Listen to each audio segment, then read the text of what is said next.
In his address to the nation last evening, President Museveni said that the slow court process during the handling of the capital offences was behind the call by suspects to apply for bail. This argument of delayed days cannot apply to murder. The court system can prioritize murder, and the murder cases are not so many. So we sought to find out what the judiciary was doing about the concerns relating to the slow dispensation of justice.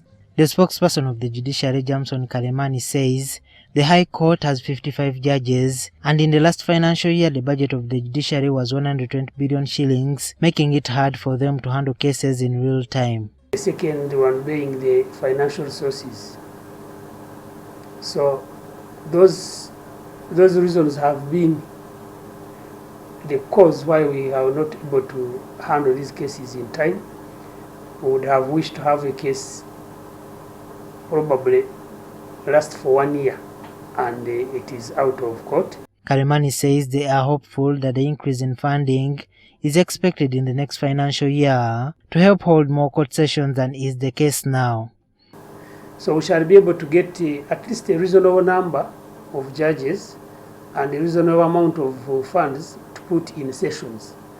So if we do that, the time of the case on remand will reduce.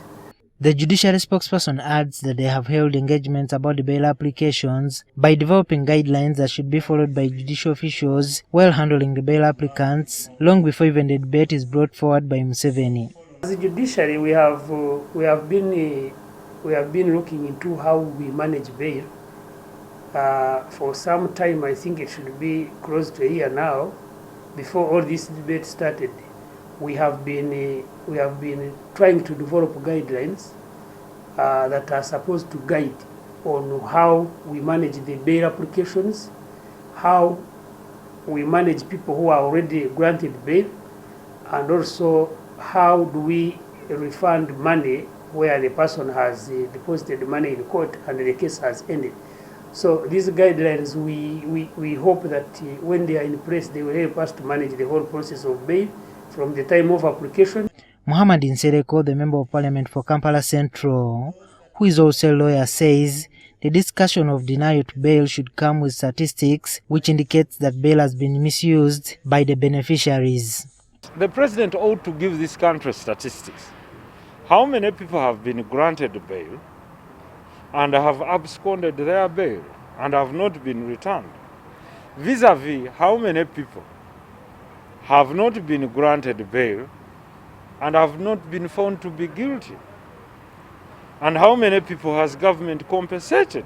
When you release a suspect who is suspected to have killed, to have raped, to have robbed, one, antagonizing with inquiries. We've seen these cases happening and the case disappears from nowhere after you release the culprit. He says the prosecution is also to blame for failing to dispose of cases in time, as they sometimes take too long to investigate cases. The state produces those that killed Zebra and many other Ugandans have listed. I don't think they are coming with clean hands to political state that it has been court's weaknesses that are perpetrating crime. No, we should look at the history of not profiling criminals, not taking away their DNA. Probably we need to invest a lot.